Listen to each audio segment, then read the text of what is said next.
Bom dia, irmãos. A graça e a paz do nosso Senhor seja conosco. Irmãos, nós vamos continuar nossa série nas epístolas pastorais. Nós estamos seguindo para o final da nossa série, essa é a mensagem número 60. E nós já estamos na última epístola a ser exposta, segunda carta de Paulo a Timóteo. São as suas últimas palavras que nós temos conhecimento e de forma muito providencial o Senhor tem nos concedido falar sobre perseverança. Essa é a quarta mensagem sobre o tema da perseverança. Então nós temos falado especificamente do homem de Deus, e se refere a isso no primeiro momento aos oficiais da igreja, de forma ainda mais específica aos presbíteros da igreja, aos pastores da igreja, aqueles que atuam no ministério pastoral, na vanguarda, na condução, na liderança do povo de Deus, mas como esses devem ser modelos para que todo o rebanho os imite. Então, obviamente, assim como aquela própria igreja de Éfeso e as demais igrejas fariam uso dessa epístola, isso daqui também é uma exortação para todos os cristãos de uma forma geral, e de forma que esse não é um perfil apenas do oficial da igreja, não apenas dos pastores da igreja, mas é o perfil de todo crente, de todo cristão, de todo aquele que nasceu de novo, que tem a fé em Cristo Jesus. E através dessas últimas palavras, nós temos tido acesso a ver o apóstolo Paulo de forma muito amorosa, mas também de forma muito intensa, exortando a Timóteo a fazer aquilo que ele fez. E a sua vida tem sido testemunho disso. Então vamos ler alguns versículos aqui que fazem referência à exposição especificamente de hoje, segunda carta de Paulo a Timóteo, capítulo número 2.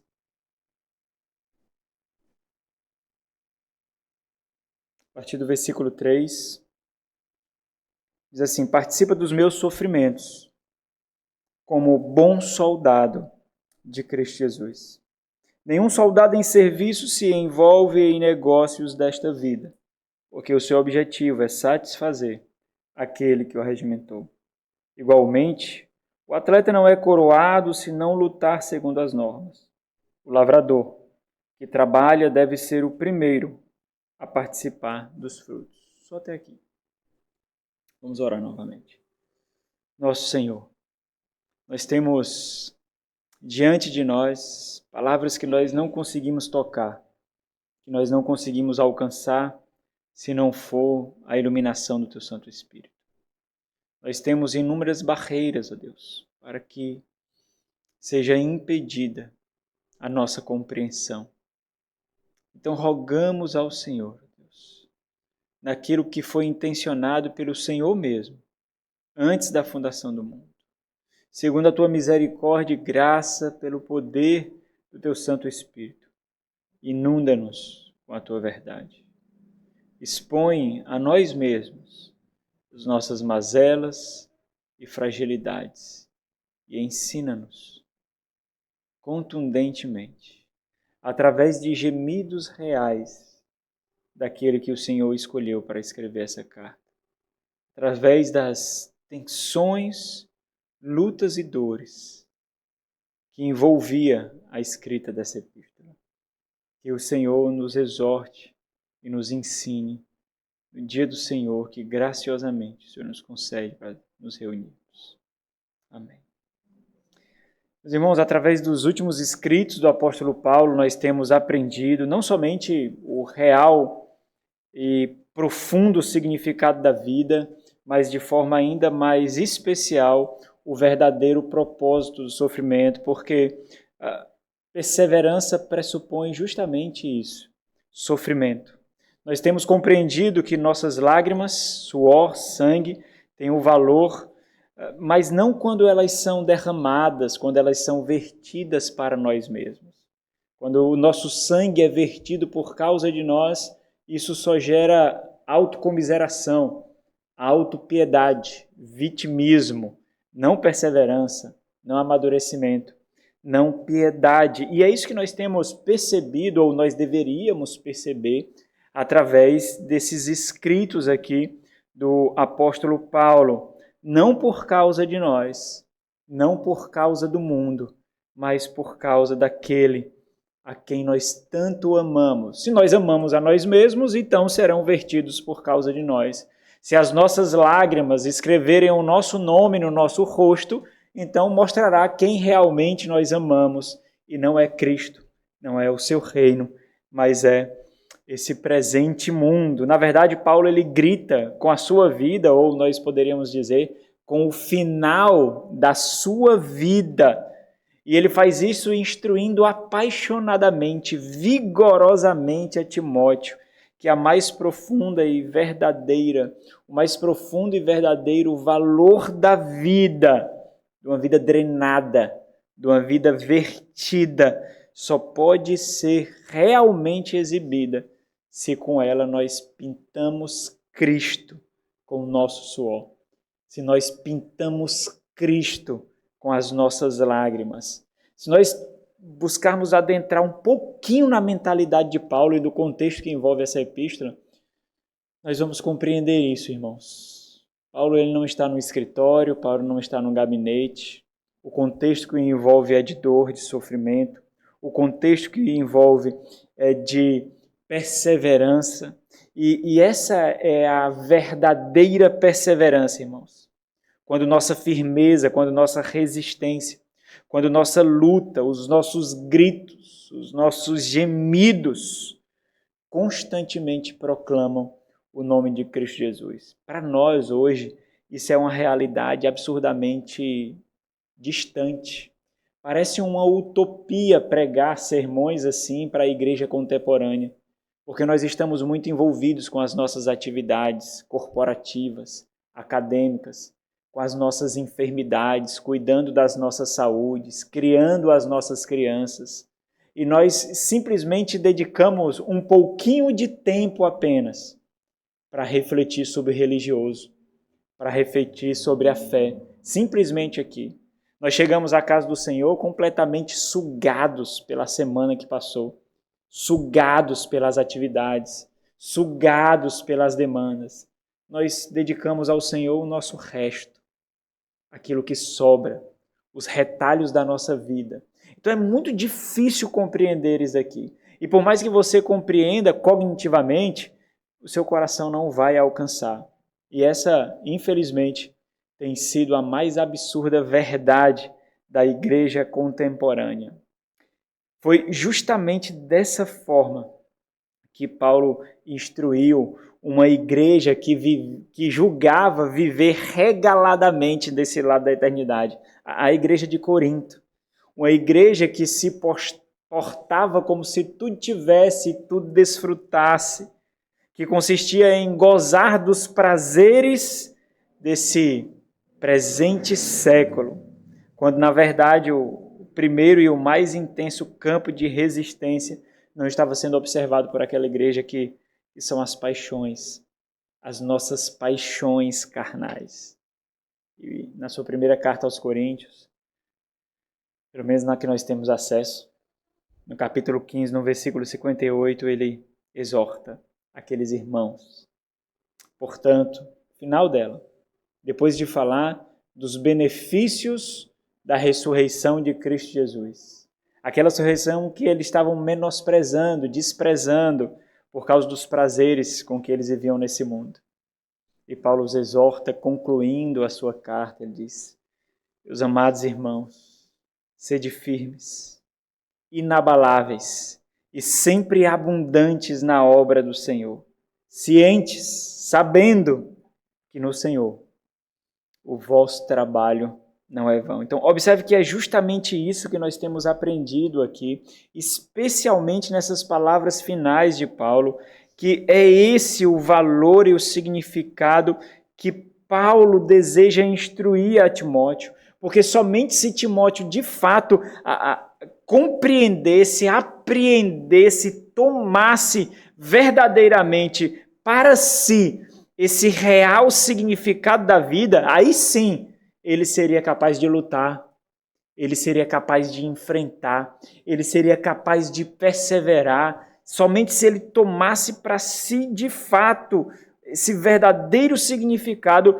ele poderia doar a sua vida como sacrifício vivo a Cristo pela causa do Evangelho, à medida que ele abre mão de si mesmo, das suas próprias necessidades, necessidades que se colocam diante da palavra de Deus como se fossem imperativos mais poderosos do que a própria palavra de Deus. É porque eu preciso, é porque eu careço. Mas se Timóteo tomasse para si esse ponto alto das instruções que ele tanto teve aos pés de Paulo, durante tantos e tantos anos, durante tantas cartas, durante tantas incursões pelo Evangelho, se ele tomasse para si, então ele perseveraria, ele lutaria, ele se manteria firme, assim como Paulo fez, assim como Paulo compreendeu que sua vida não é dele mesmo. Ele falou isso diversas vezes, em diversas epístolas. A sua vida não é dele, ela foi apenas emprestada e um dia, e ele está chegando a esse dia, Paulo, um dia ele prestará contas do empréstimo que foi recebido. Essa é a assimilação natural da instrução de Cristo, por exemplo, aos discípulos que ele reúne em Mateus capítulo 10. Abra Mateus capítulo 10. Essa é a assimilação natural. Palavras tão claras, tão óbvias, mas tão mal compreendidas, inclusive por aqueles que caminham tanto tempo na estrada da peregrinação. E da mesma forma Paulo compreendeu todos que representam a Cristo, a forma que todo cristão deve viver, ciente de que a sua conduta comum será aquilo que o seu próprio Senhor descreveu. Mateus 10, 22. Sereis odiados de todos por causa do meu nome. O grande problema é porque nós não queremos ser odiados. Nós fazemos conchaves, nós formamos grupinhos, nós arranjamos cúmplices, nós não queremos ser odiados. Não importa se é por causa do nome de Cristo, o importante é que nós sejamos queridos, aplaudidos, que gostem de nós. Sereis odiados por causa do meu nome. Não é por causa de ignorâncias pessoais, não é por causa de rigidez pessoal, mas é por causa do nome. Do nome. Aquele, porém, que perseverar até o fim, esse será salvo. Então, observe o foco do sofrimento experimentado aqui, irmãos. Não deve ser por causa de nós mesmos, mas devido à necessidade da exaltação do nome de Cristo. Não é por causa das nossas fragilidades ou deficiências que nós tantos exaltamos, como se fossem mecanismos de desculpas válidas para as nossas omissões, negligências, fraquezas, deficiências. É interessante se você observar, quando Paulo planta a igreja de Corinto, mais ou menos no ano 49, para o ano 50, em Atos capítulo 19, 18, 19, quando Paulo ele planta aquela igreja de Corinto, passam-se mais ou menos 3 ou 4 anos e ele lhe envia a primeira carta que nós temos acesso. Eu tinha enviado uma anteriormente, mas a carta que nós temos acesso é a que está registrada aqui. Passaram 3 ou 4 anos, mais ou menos no ano 54, ele envia essa carta. O que é que Paulo espera encontrar naquela igreja de 4 anos de idade? Maturidade. Mas não é isso que ele encontra. É por isso que ele os exorta. Meninos, vós sois. 4 anos. Uma igreja de 4 anos de idade. Ele esperava encontrar o quê? Crentes maduros. Quantos crentes tem aqui de 10 anos de conversão? De 15 anos de conversão? De 8 anos de conversão? E são moleques, meninos. Quantos? Quantos anos você tem de fé? E você é um nanico na fé. Você é um pirralho na fé. Você toma leite. E toda a carne que é dada a você, você regurgita. Quantos existem aqui? Porque quando Paulo escreve para a igreja de Corinto, com 4 anos de idade, ele os exorta. por não terem amadurecido. 4 anos. Talvez nós não deveríamos, irmãos, entender por que nós não perseveramos.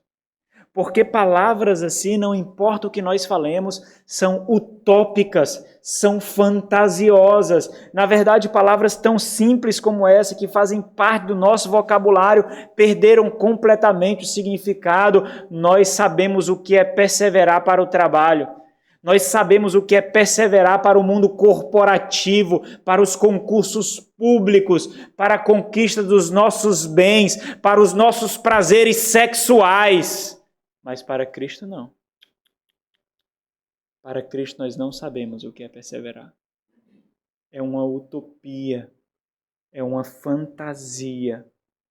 Nós temos mais vigor para correr por aquilo que esse mundo oferece do que para continuar a carreira para Cristo Jesus. Portanto, nós temos aprendido que perseverança é resistência com propósitos eternos. Isso porque, já que o sofrimento é intrínseco a esse mundo, e nós já refletimos muito sobre sofrimento, viver é sofrer, alguém já disse. Como crentes, nós devemos desfrutar do sofrimento, não pelo que nós queremos, mas por causa de quem nós somos. O sofrimento em perseverança nos descreve. E quando isso acontece, aquilo que nós tanto queremos se torna tão somente exaltar aquele que nos amou singularmente, incondicionalmente, e quando nos apossamos desse querer que não é nosso, mas é do querer dele que tomamos para nós, nós aprendemos que somente ele é digno de ser amado com o nosso sangue, com a nossa exclusividade, com a nossa vida. Mas talvez seja uma mera fantasia isso para muitos aqui do que eu estou falando. Talvez não alcançaram a percepção do que significa ser tomado pelo Evangelho. Não pelos sonhos mundanos ou carnais, mas ser tomado pelo Evangelho com a mais absurda percepção de que nós não somos mais de nós mesmos. É isso que nós temos aprendido aos pés de Paulo. Esse é o local onde nós estamos, sentado aos pés de Paulo, enxergando o seu sangue sendo drenado, enxergando o seu vigor sendo oferecido como libação ao Senhor, enxergando a sua vida sendo tomada, não pelos romanos, embora assim eles pensassem, mas pelo Senhor. Perseverança não diz respeito a nós mesmos, irmãos, por isso que é perseverança. Perseverança diz respeito àquele que nós almejamos. Se você luta tanto para o seu conforto, para a sua paz, para a sua tranquilidade, você não persevera para o Senhor. Você persevera para si mesmo. Se nós somos de fato cristãos, se nós somos realmente habitantes de outro mundo, nós almejamos a Cristo. Nós almejamos Jesus Cristo. Por outro lado, não perseverar também tem um significado. Significa simplesmente correr para ganhar o mundo presente, desprezando constantemente aquele que nós proclamamos valorizar, com tanta hipocrisia e falsidade, desprezando o valor de Cristo. Porque não vale a pena chorar por Ele, não vale a pena noites em claro por Ele, não vale a pena abrir mão dos nossos prazeres por Ele. Não vale a pena gastar o nosso dinheiro por Ele, gastar os nossos recursos. É isso que nós proclamamos. Paulo escreveu à igreja de Corinto falando justamente sobre isso. Caso não sabeis que não sois de vós mesmos, porque fostes comprados por preço, sois de Cristo. Foste comprado, sois de Cristo, glorificai-o no vosso corpo. Por isso Paulo expõe os covardes aqui. Paulo dá nome aos covardes, aos amantes de si mesmo nessa epístola, aos abandonadores da fé, aos maculadores do evangelho, aos prejudicadores da igreja do Senhor. Fígelo, Hermógenes, Alexandre, Demas, coisa que nós não fazemos. Nós não expomos os covardes hoje. Nós somos prudentes demais. Nós somos mais prudentes do que Paulo. Nós somos mais prudentes do que Jesus. Nós somos mais prudentes do que Pedro. Porque, afinal das contas, nós não queremos ser odiados. Nós queremos ser aclamados. Nós odiamos pessoas fortes e amamos covardes, e com eles nós fazemos coro. Talvez por isso nós não perseveramos.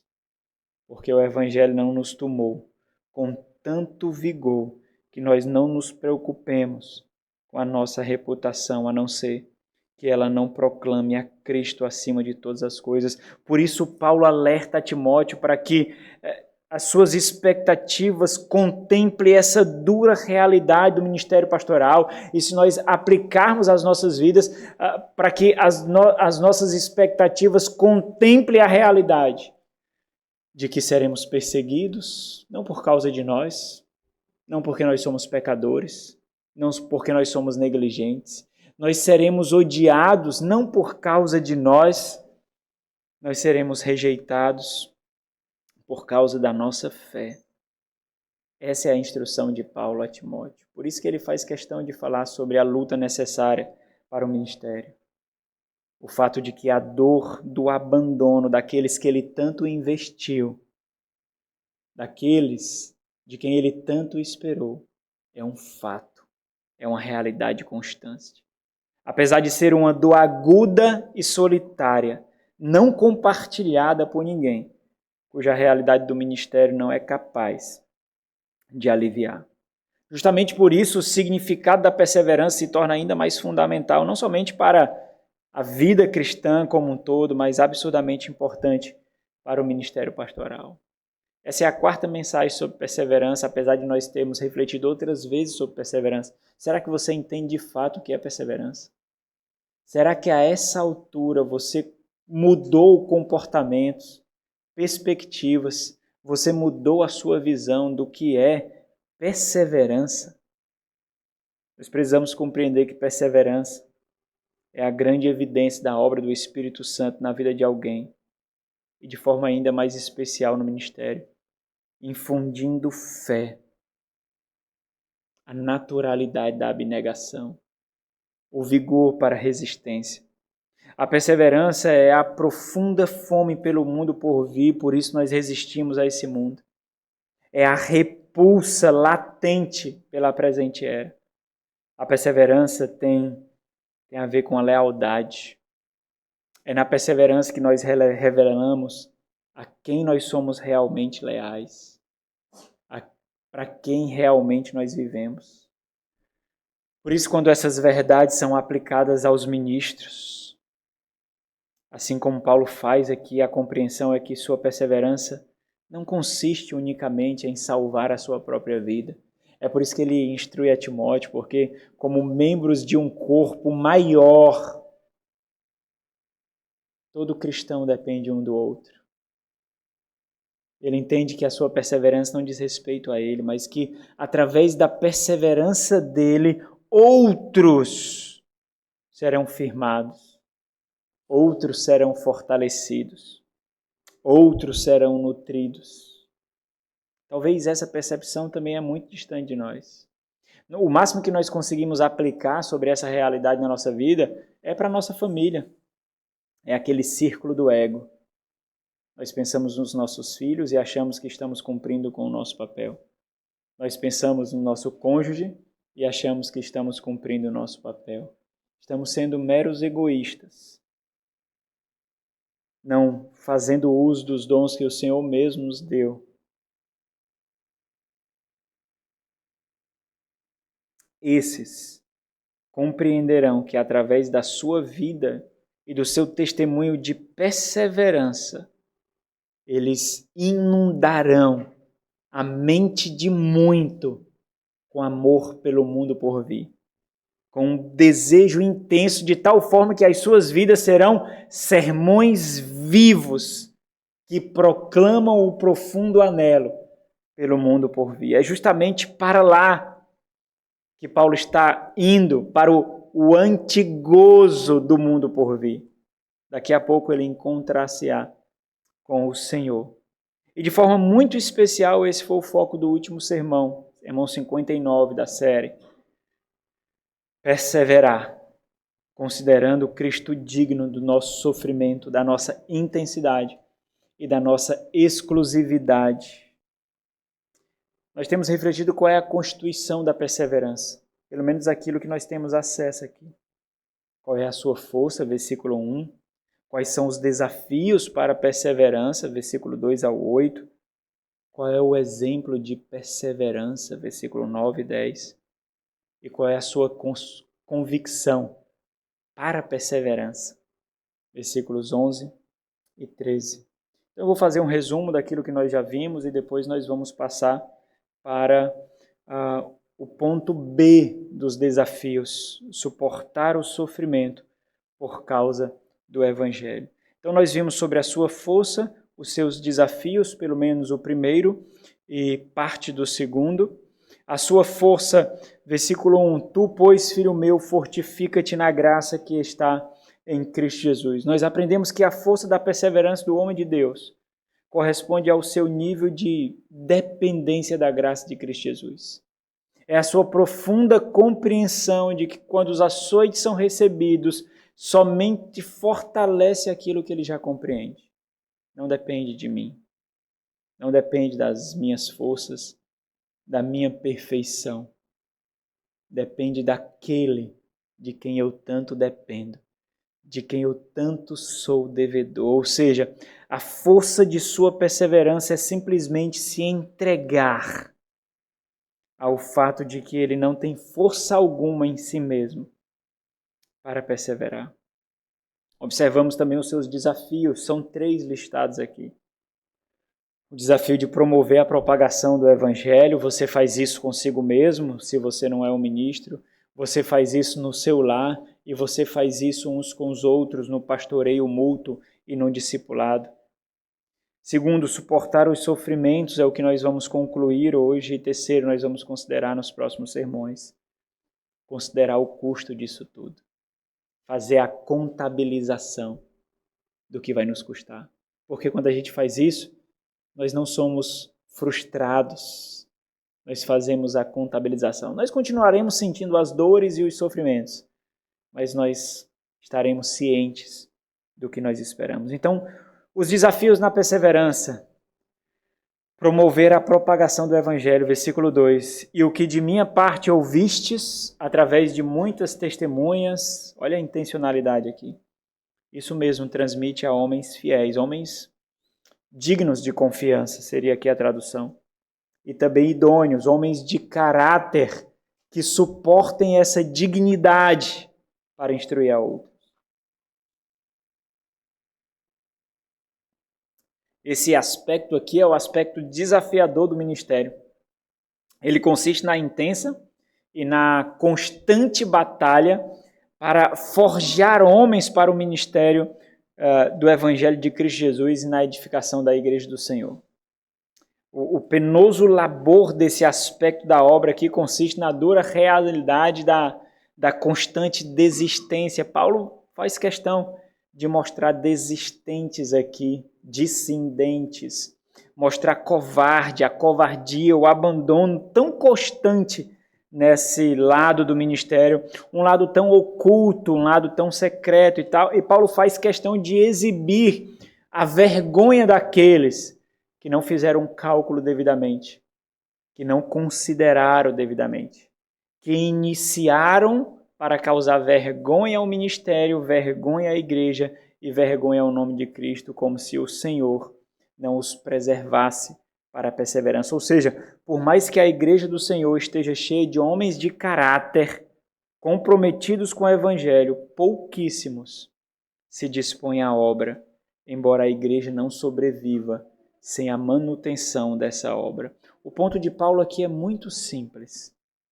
Sua intenção consiste na necessidade de Timóteo dividir a carga, no perigo de tão pesada carga ficar somente sobre os lombos de uma pessoa.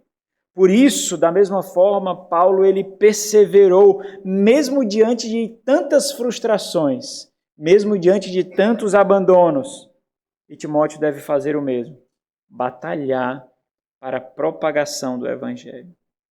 E então, o segundo desafio aqui, suportar o sofrimento por causa do Evangelho, versículo 3 a versículo 6. E aqui nós iniciamos o nosso último sermão, e nós encontramos 3 metáforas aqui.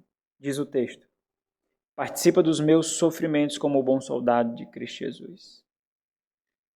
Entenda, Timóteo, nenhum soldado em serviço se envolve em negócio dessa vida porque o seu objetivo é satisfazer aquele que o arregimentou. Igualmente, o atleta não é coroado se não lutar segundo as normas.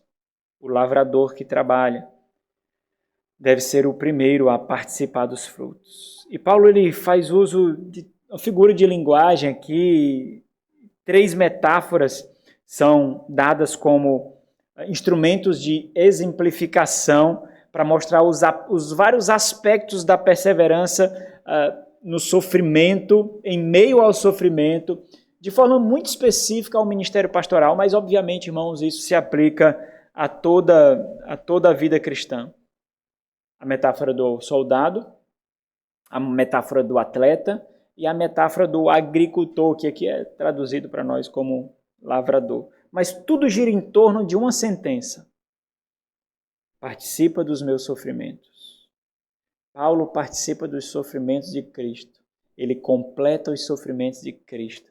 Timóteo deveria fazer isso observando os sofrimentos de Paulo. E esses vários aspectos de participar desse sofrimento. Talvez uma das grandes dificuldades que nós temos é a nossa miopia de identificar propósitos em momentos difíceis. Nós não sabemos mais identificar aprovação, irmãos. Nós não sabemos. Nós estamos tão arraigados nesse mundo que nós não sabemos mais identificar o que é provação. Nós achamos que uma oportunidade é a oportunidade. Nós achamos que realidades que aparecem na nossa vida devem ser tomadas para nós de uma vez por todas. Nós não temos mais a capacidade espiritual, porque esse mundo nos violou e nós permitimos de ter os nossos olhos tão arraigados na eternidade, que nós não conseguimos identificar os dialetos desse mundo. Nós simplesmente não sabemos fazer isso.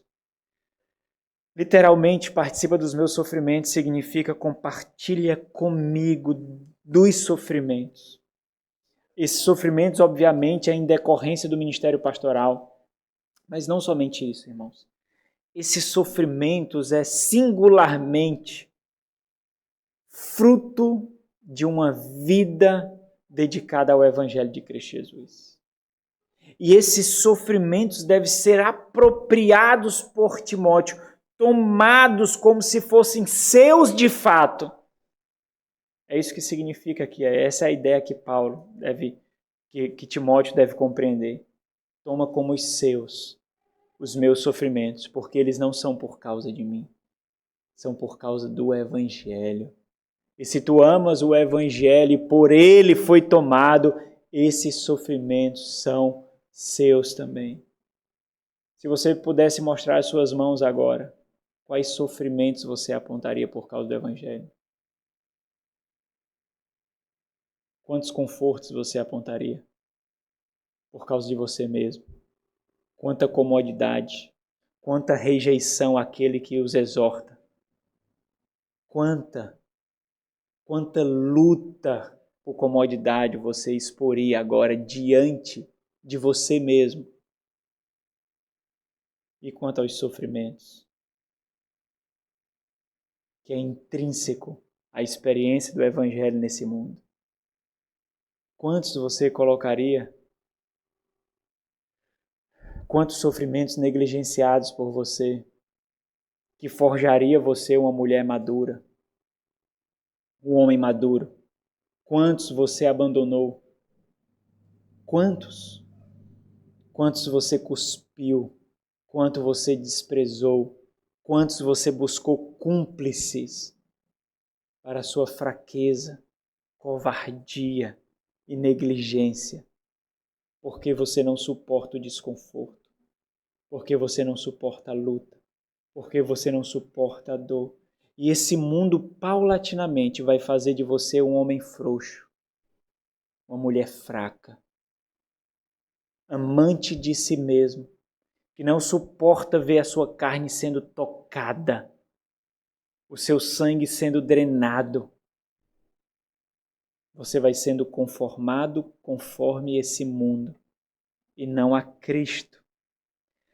Participa dos meus sofrimentos, porque eles são os sofrimentos do Evangelho. Qual deve ser a disposição de Timóteo, irmãos? Qual deve ser a nossa disposição em participar desses sofrimentos? Ele mesmo diz aqui, como bom soldado de Cristo Jesus. E aqui a figura do soldado destacada por Paulo realça alguém que não tem vontade própria. Pelo contrário, é alguém que recebeu uma ordem e simplesmente busca viver para cumpri-la, apesar das condições exigidas. Não tem mas, não tem vírgulas, não tem porém, não tem todavia, não tem contudo.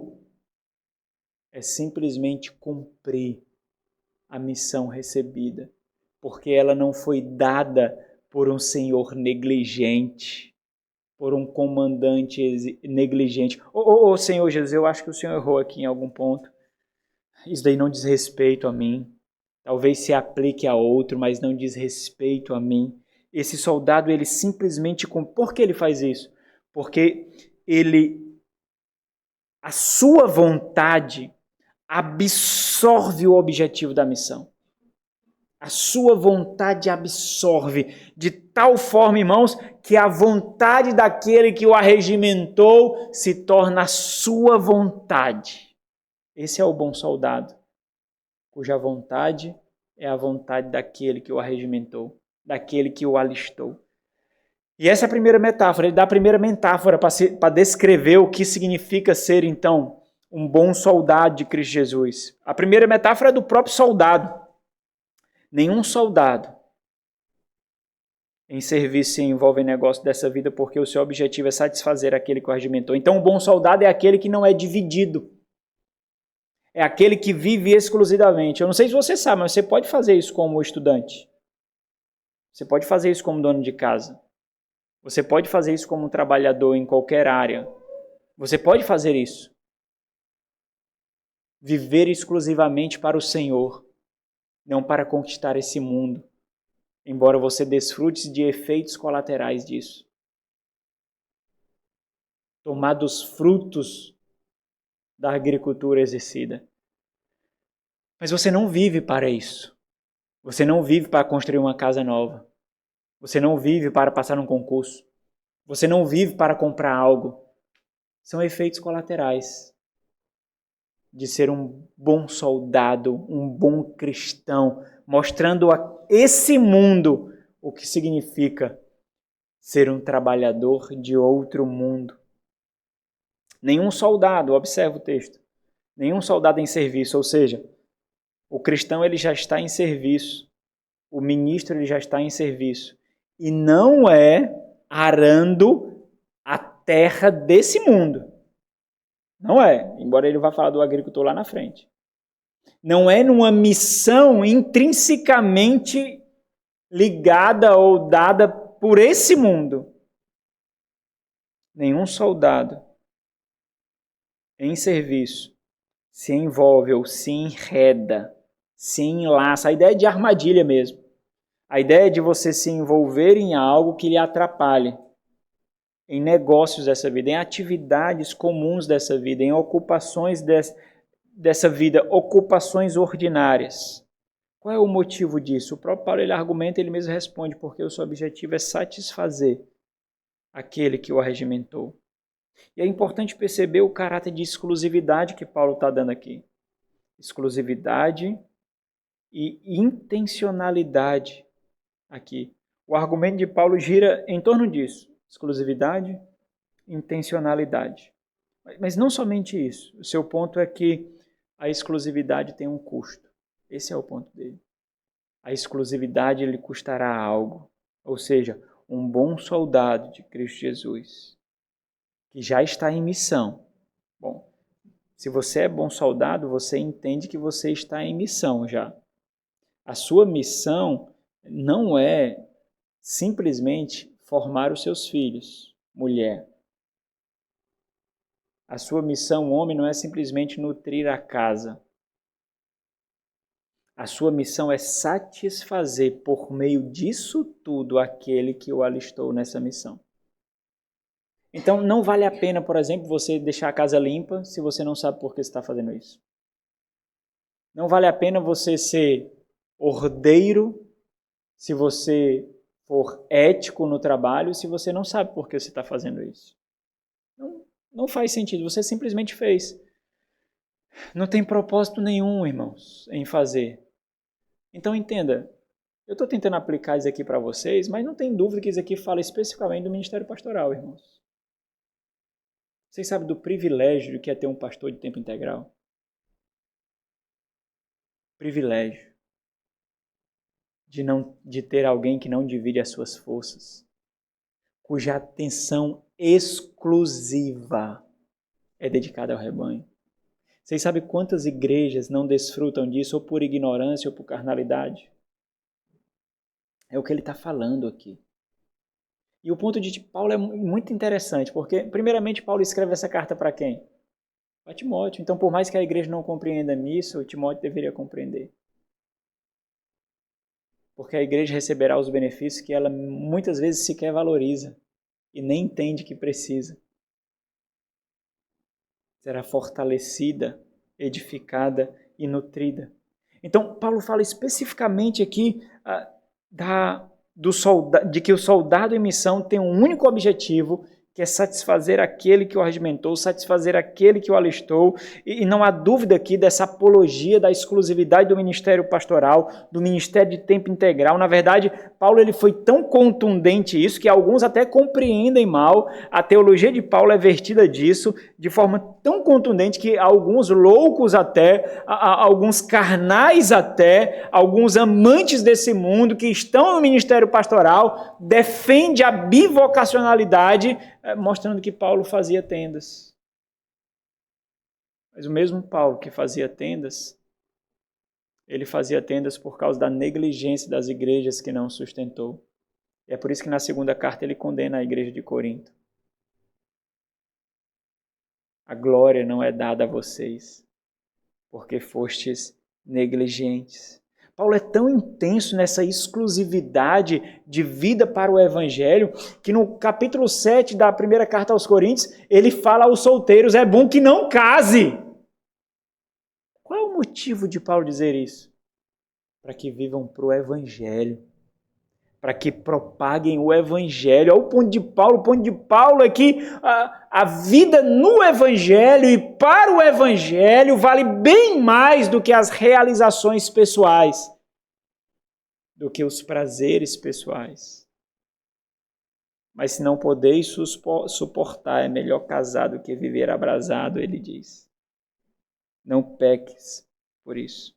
No último sermão, irmãos, nós observamos um detalhe muito importante nesse relato, descrevendo o significado de ser um bom soldado de Cristo Jesus. E é importante observar o ganho aqui desse personagem. Qual é a recompensa aqui? Satisfazer, agradar aquele que o regimentou. Esse é o fundamento. É aquilo que deve lhe motivar. É aquilo pelo que ele realmente abraça e cumpre a missão. E ainda assim, é importante compreender que essa não é uma declaração de miséria, uma declaração de pobreza, uma apologia ao desprezo pelo salário do ministro, até porque nas demais metáforas ele vai falar um ganho material, ele vai descrever um ganho material como honra e dignidade vertida àqueles que trabalham nessa forma. Contudo, o ponto de Paulo é que, ao olhar para homens assim, a ambição de satisfazer a vontade de Deus deve ser o seu principal objetivo de vida. Não é conquistar bens, não é formar acadêmicos, mas é satisfazer a vontade do Senhor. Esse é o combustível da perseverança, irmãos. Satisfazer a vontade do Senhor.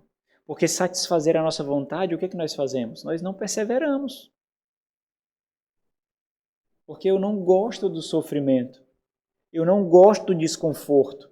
Eu não gosto das dores. Eu gosto da tranquilidade. Eu gosto da preguiça. Eu gosto da comodidade. Eu não gosto da cobrança. Eu gosto da irresponsabilidade. Satisfazer aquele que me chamou é motivo suficiente para que eu não seja negligente. Como é que é essa realidade para você? O quanto você tem sido negligente? O quanto você perde para você mesmo nas suas argumentações para a preguiça? Diante das exortações que você recebe, diante das exposições da sua negligência, dos seus vacilos, diante das dificuldades que a vida lhe impõe para não ser fiel, para não crescer em maturidade, para não crescer em piedade. Como é essa realidade?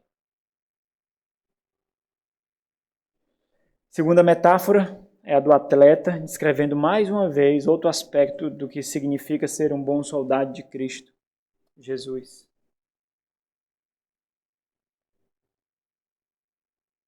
Igualmente, o atleta não é coroado se não lutar segundo as normas. Paulo está usando aqui essa figura de linguagem para reforçar o seu ensino. Observe que existem vários aspectos aqui. O fato de Paulo usar figuras de linguagem é justamente tentativas de mostrar essa amplitude de aspectos. O Senhor Jesus faz isso para falar sobre a igreja. Os escritores neotestamentários falam isso para falar sobre a igreja do Senhor. Para falar dos vários aspectos da igreja, da multiforme graça, da sabedoria de Deus formando um povo. Então é muito importante as palavras que Paulo escolhe para tentar descrever aquilo que parece tão difícil de ser descrito. E ele inicia utilizando a mesma ênfase destacada na metáfora anterior. É por isso que ele diz igualmente.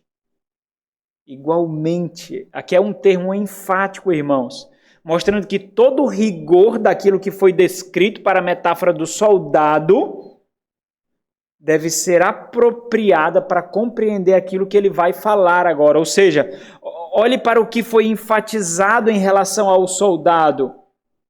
Olhe para essa realidade. Do mesmo modo, da mesma forma, com o mesmo foco, com a mesma exclusividade, com a mesma tensão, com a mesma intencionalidade, o atleta.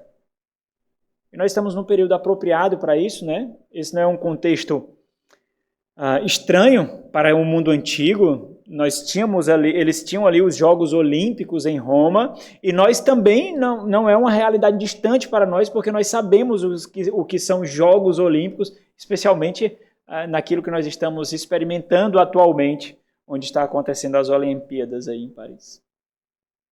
Nós sabemos daqueles que vivem abrindo mão de prazeres até, dos mais diversos, para se dedicarem ao prêmio, a uma conquista. Esse é o ponto de Paulo. O atleta, ele não é coroado, ou seja, o atleta, ele não obtém aquilo pelo que ele vive, se não lutar segundo as normas. Ou seja, o nível de dedicação está sendo destacado aqui.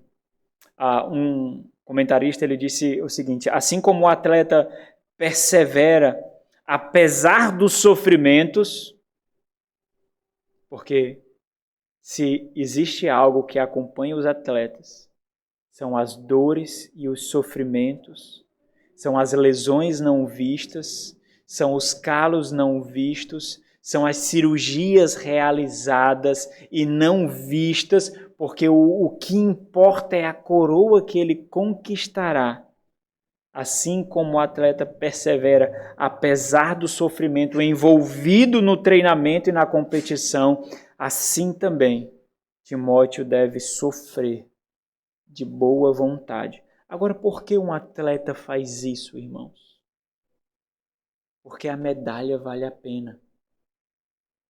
Porque o troféu vale a pena. Porque a honra da conquista vale a pena. É por causa disso. Quanto vale a coroa, irmãos, para você? A coroa é a pronúncia do Senhor Jesus Cristo. Bem-vindo, servo bom e fiel.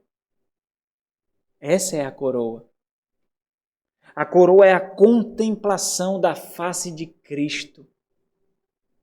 Ou usando a linguagem de Paulo, da glória de Deus na face de Cristo. A coroa é o grande banquete, o banquete final.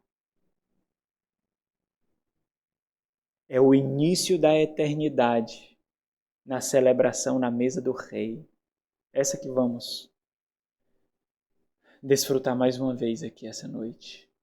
Essa é a coroa. Essa é a coroa. Contudo, diferente dos atletas, Timóteo ele deveria sofrer em piedade. É por isso que ele disse na primeira carta, né, Paulo? Exercita-te pessoalmente na piedade. Observa o foco aqui, o propósito de Paulo. Igualmente, o atleta não é coroado, ou seja, ele não alcançará o seu objetivo, ele não alcançará a premiação tanto almejada, caso ele não resista, caso ele não insista em meio ao sofrimento que o treinamento e a competição lhe impõem. Dessa mesma forma, Timóteo, dessa mesma forma, se Timóteo não perseverar em meio aos sofrimentos que o ministério do Evangelho lhe impõe, ele não receberá a recompensa final, que é a recompensa escatológica, a recompensa do fim. Qual é a condição para isso? Existe uma condição para isso, não é via a igreja somente. Via a igreja é uma parte, não é isso. Não é somente via a igreja. Se não lutar segundo as normas.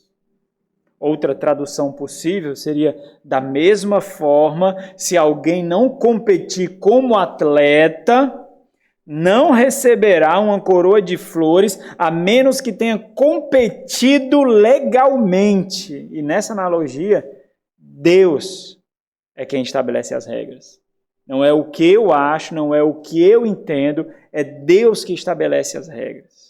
Aplicando aqui ao ponto de Paulo, aquele que se envolve na obra do Evangelho, e isso está uma realidade cada vez mais abissal, irmãos. Olha, se os irmãos percebessem um pouquinho da dificuldade que é formar pessoas para o ministério, se os irmãos conseguissem pelo menos tocar no fato, não com carnalidade com que muitos tocam, talvez a maioria toca, não com mundanismo que a maioria toca, se os irmãos pelo menos percebessem que a vida da igreja necessita daqueles que conduzem a igreja, caso contrário ela morre. Os irmãos orariam mais por isso. Sentiriam mais dores por isso. Se os irmãos olhassem um pouquinho para trás e vissem quantos pastores não intencionais vocês tiveram. Quantos pastores que não os pastorearam. Quantos líderes que não os lideraram.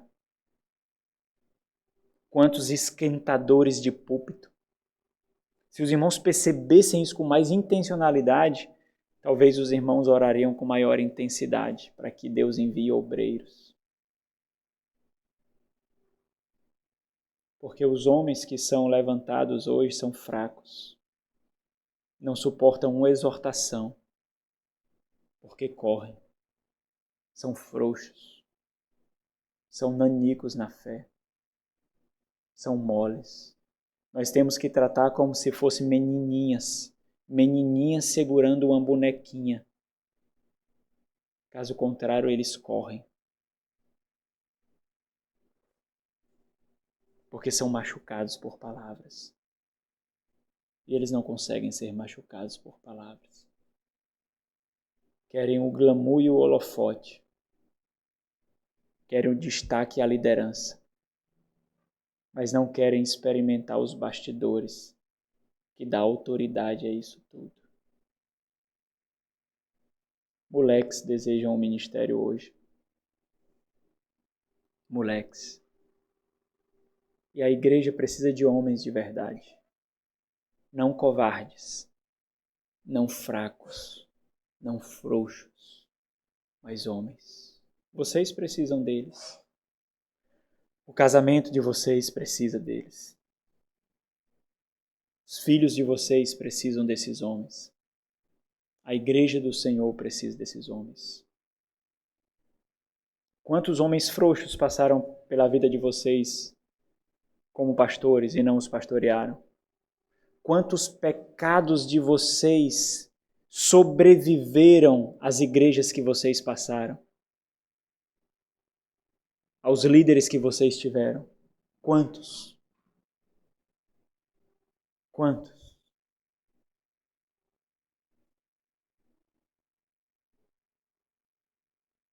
O ponto de Paulo aqui é mostrar a intensidade do que o atleta deve viver por causa do ministério, por causa da coroa. Então, o caráter legal aqui, as regras descritas por Paulo aqui, destacadas por Paulo, também ela pega apoio naquilo que foi dito anteriormente, ou seja, Paulo está falando não de atletas amadores, irmãos, ele está falando daquele que realmente compete para o prêmio, ele está falando de atletas profissionais, preparados, capacitados, atletas que entendem o valor e a necessidade do treinamento. Não aqueles que caem de paraquedas, mas aqueles que calculam as condições, que observam os desafios, que entendem os perigos, que compreendem a intensidade das dores, mas ainda assim eles consideram que vale a pena a jornada, que vale a pena a coroa. As normas aqui seriam o cumprimento de todos os requisitos de preparo, capacitação, dedicação, renúncia, sacrifício, abnegação, tudo o que é necessário. E Paulo já utilizou essa metáfora outras vezes, era uma metáfora muito conhecida. Existiam os Jogos Olímpicos, existiam os Jogos de Corinto. E Paulo já aplicou, inclusive, à igreja de Corinto, ele diz assim, todo atleta, 1 Coríntios 9, 25, todo atleta em tudo se domina. Por quê? Uma coisa que o atleta tem é disciplina, controle, regras muito claras, regras de alimentação, regras de descanso, regras de treinamento, disciplina. Ele sabe quando abrir a boca para comer, ele sabe quando fechar a boca, ele não é movido pelos prazeres, ele é movido por aquela conquista que ele tanto almeja. Todo atleta em tudo se domina. Esses atletas lá, que não são de Cristo, para alcançar uma coroa corruptível. Eles alcançarão a coroa, mas essa coroa passará juntamente com eles. Nós, porém, que também somos atletas, para alcançar a coroa incorruptível. E mais adiante, nessa carta aqui, segunda carta de Paulo a Timóteo, no capítulo 4, Paulo também descreve o teor dessa coroa, a qual ele julga ter alcançado, embora ainda não recebida. 2 Timóteo 4,8, ele diz assim, já agora, a coroa da justiça me está guardada, a qual o Senhor, o reto juiz, ou seja, aquele que estabelece as regras, me dará naquele dia. Mas entenda, não somente a mim, mas também todos quantos amam a sua vinda. Você ama a vinda do Senhor? Como é que você exibe isso? Como é que você demonstra que ama a vinda do Senhor? O Senhor lá do alto olha para a sua vida, o que Ele vê? Imagine que desde o início da sua vida até agora uma linha foi traçada. E o Senhor, Ele vê o todo dessa linha lá do alto. O que essa vida escreveu? Essa vida fala de você mesmo? Essa vida diz respeito a você mesmo? As suas necessidades, as suas comodidades, a sua família, o seu trabalho, os seus sonhos. Se assim for, meu irmão, você não ama a vinda de Cristo. Você está se iludindo. Você ama um sentimento de vinda. Você ama uma sensação de fé. A sua fé é poeria. É pó.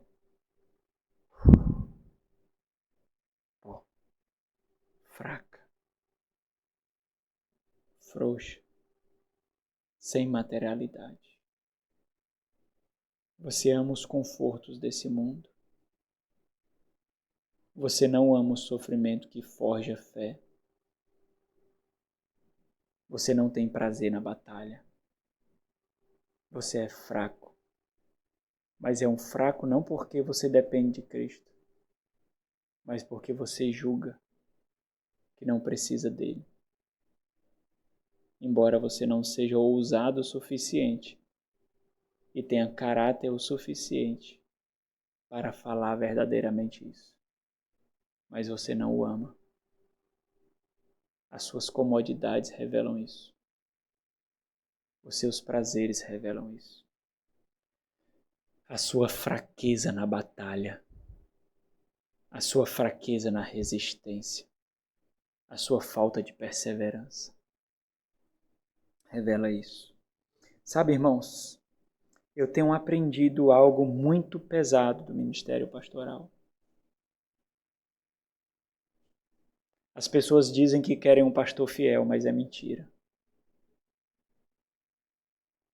Elas não querem um pastor fiel. As pessoas dizem que querem uma igreja fiel, mas é mentira. Elas não querem uma igreja fiel. Não querem.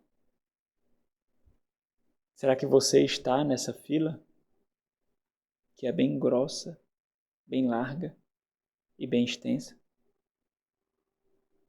Será que você está naqueles que dizem que querem uma igreja fiel, embora lá no fundo você sabe realmente que você não a quer? Porque isso significa que os seus pecados serão expostos, que as suas negligências serão expostas, que as suas negligências, as suas deficiências que passaram desapercebidas no seu casamento, na sua família, serão expostas. Que os seus pecados que são aceitos pelo seu cônjuge, pelos seus pais, pelos seus filhos serão expostos. Você sabe o custo de ter um pastor fiel? Você entende isso? Não. Vocês não entendem isso. Vocês não entendem isso. Terceira metáfora do agricultor, a do lavrador.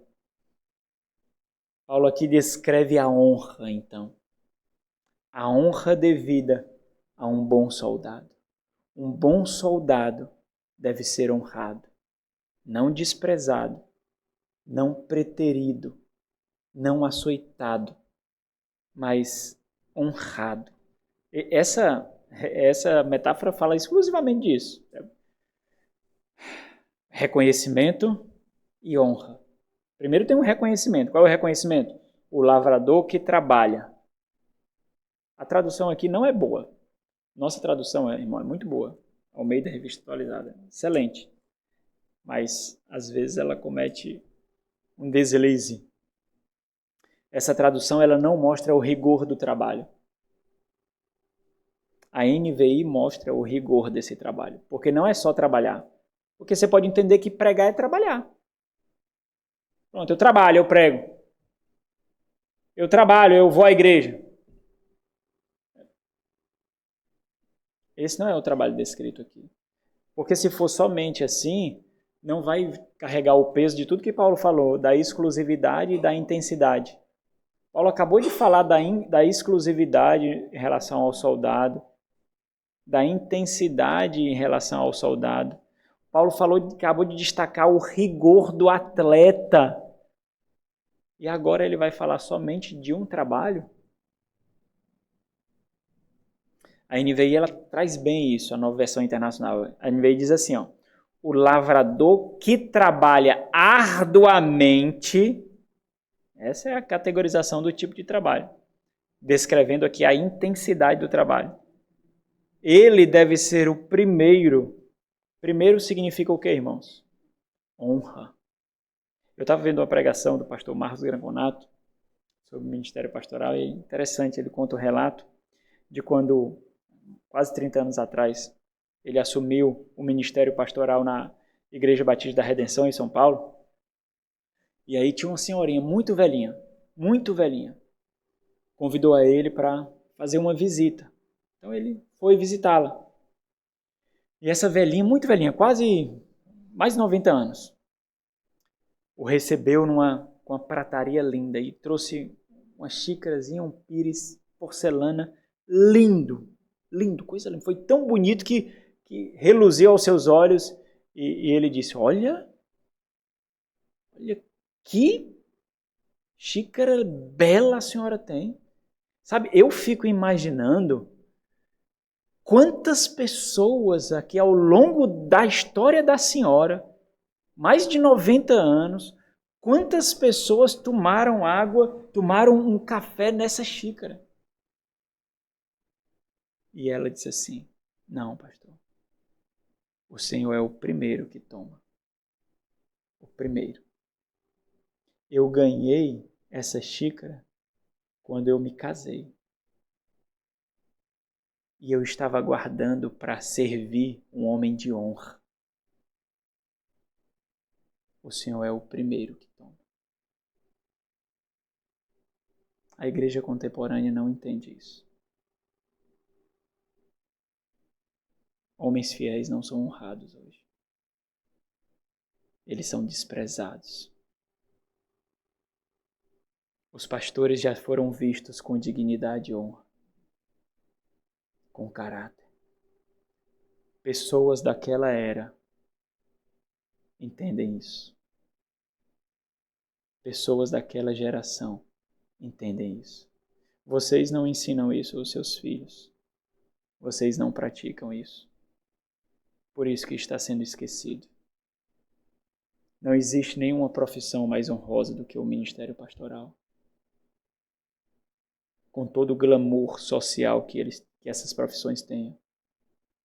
Nenhuma chega aos pés de servir com fidelidade e exclusividade ao Senhor de tudo. Nenhuma.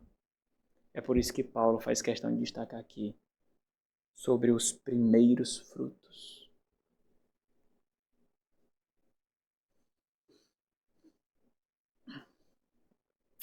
Observa aqui uma afirmação similar. Paulo já falou isso, de alguma forma. Falou isso no final da sua carta aos Gálatas. Falou isso na sua carta anterior a Timóteo, no capítulo 5, versículo 17. Ele diz, devem ser considerados merecedores de dobrados honorários os presbíteros que presidem bem. Isto é, os que se afadigam na palavra e no ensino. Paulo afirma que homens assim são devidos honra e reconhecimento por causa da forma rigorosa com que assumem o seu trabalho, a sua missão, pelo simples fato de lutarem não para fazer a sua vontade, mas a vontade daquele para quem eles trabalham, ou seja, aqueles que colherão os frutos do trabalho desse lavrador, desse agricultor, devem honrá-lo materialmente. Materialmente. Além disso, Paulo encoraja Timóteo enfatizando que toda perseverança em sofrimento, em sacrifício, em rigor, renderá a ele frutos de honra. O destaque de Paulo aqui nessa metáfora é a intensidade na dedicação e na honra devida a esses que trabalham dessa forma. Embora a nossa tradução não traga essa realidade, mas observe o texto. Ó. O lavrador, que o agricultor, aquele que cuida da terra, que ara a terra, que planta para que outros sejam alimentados, para que outros sejam cuidados. O agricultor que trabalha, a realidade, quando ele fala que o agricultor que trabalha, irmãos, ele está falando de que aquela pessoa é reconhecida por aquilo que ela faz. O trabalho faz parte do que ela é, e como o trabalho é categorizado aqui como arduamente, é um trabalho laborioso, é um trabalho intenso, é um trabalho pesado. Então, aquela pessoa é reconhecida por essa intensidade. Isso também não é estranho para nós. Nós conhecemos as pessoas do campo, não conhecemos? Essas pessoas do campo não são pessoas fracas. São pessoas que trabalham aos 90 anos. Não são pessoas que esperam a todo custo completar uma idade específica tão somente para se aposentar e sentar no fundo da rede e não fazer mais nada. São pessoas que não conseguem parar de trabalhar, porque enxergam a honra e a dignidade do trabalho. São pessoas que são reconhecidas por aquilo que elas fazem. A sua função e a intensidade delas, dessa função, as descreve. Então, é dessa forma que está configurada essa palavra aqui. Elas são reconhecidas por aquilo que elas fazem. A sua vida é marcada por aquilo que ela faz. Ela é marcada por intensidade, então, e dedicação. Ou seja, aquele que se esforça, aquele que cansa, aquele que faz esse trabalho duro, pesado, aquele que é fadigado por aquilo que faz. E a ideia aqui é tríplice. Esse trabalho árduo, essa fadiga é física, mental e emocional.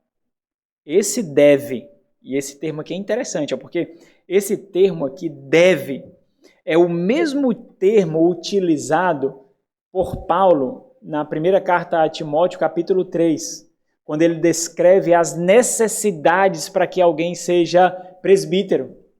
Se alguém aspira ao episcopado, boa obra almeja. Aí ele diz na frente, é necessário, é indispensável, é obrigatório, ou seja, sem aquelas qualidades que ele vai descrever, por mais que a pessoa aspire, ela não pode ser levantada ou consagrada para o ministério. É o mesmo termo aqui, ó. O lavrador que trabalha arduamente, obrigatoriamente, inevitavelmente, indispensavelmente, deve ser o primeiro a participar dos frutos. O comentarista fez o seguinte destaque, que ele disse, o chamado de Deus para a vida de Timóteo e sua disposição para o sofrimento envolve um trabalho árduo, porém honroso. E essa honra não é somente algo implícito, algo sem substância naquilo que ele compreende a Deus, mas daqueles mesmos que recebem os frutos desse trabalho serão instrumentos de Deus para lembrá-lo da honra. Ainda nesse bloco, nós veremos nos próximos sermões, Paulo ele serve de exemplo dessa convicção de honra, confessando que essa é a sua visão. Olha no versículo 10 desse capítulo 2, quando ele diz assim, por essa razão, tudo suporto por causa dos eleitos, para que também eles obtenham a salvação que está em Cristo Jesus, com eterna glória. Fiel é esta palavra. Então vem a convicção dele. Se já morremos com ele, também viveremos com ele. Se perseveramos, também com ele reinaremos. Nós poderíamos pregar 800 sermões só no versículo 12 aqui. Se perseveramos, também com ele reinaremos. Se o negamos, negar seria o quê, irmãos, aqui? Não perseverar, né? Ele, por sua vez, nos negará, ou seja, não reinaremos. Para finalizar aqui, irmãos, fazendo uma síntese das 3 metáforas, o soldado, o atleta e o agricultor, o lavrador. O soldado, ele toma a vontade de Deus como sendo sua, com toda exclusividade, com toda intensidade, não permitindo distrações, porque seu único objetivo é satisfazer o seu Senhor. E isso lhe dará profunda realização, contentamento, satisfação e motivação. O atleta, com o mesmo nível de intensidade, o mesmo nível de foco, ele se aplica exclusivamente para conquistar o seu objetivo, a coroa. E ele dedica seu sofrimento, ele dedica as suas renúncias, o seu rigor como tributos de valor à coroa tão almejada, aguardando então a coroa que será pelo seu sangue. E o lavrador, o agricultor, ele compreende o nível rigoroso do trabalho que lhe é requerido. Contudo, a intensidade da sua própria dedicação, a intensidade do seu próprio trabalho é ao mesmo tempo desfrute do gozo futuro que um dia ele receberá completamente. O seu prazer está naquilo que ele faz e nisso ele enxerga honra. Tudo isso envolve a perseverança, irmãos. Nós iremos meditar mais algumas vezes sobre esse tema e a minha oração é que realmente essas reflexões modifiquem suas percepções e experiência de fé. Vamos orar. Nosso Senhor, obrigado, ó Deus. Muito obrigado por tua palavra. Nós não a merecemos, ó Deus, mas ainda assim o Senhor fala conosco. Obrigado por tão maravilhoso cuidado, tão maravilhosa graça em nos nutrir, exortar e nos edificar. Ajuda-nos para que não resistamos ao Teu Santo Espírito na aplicação do que é nos dado, ó Deus. Em nome de Jesus.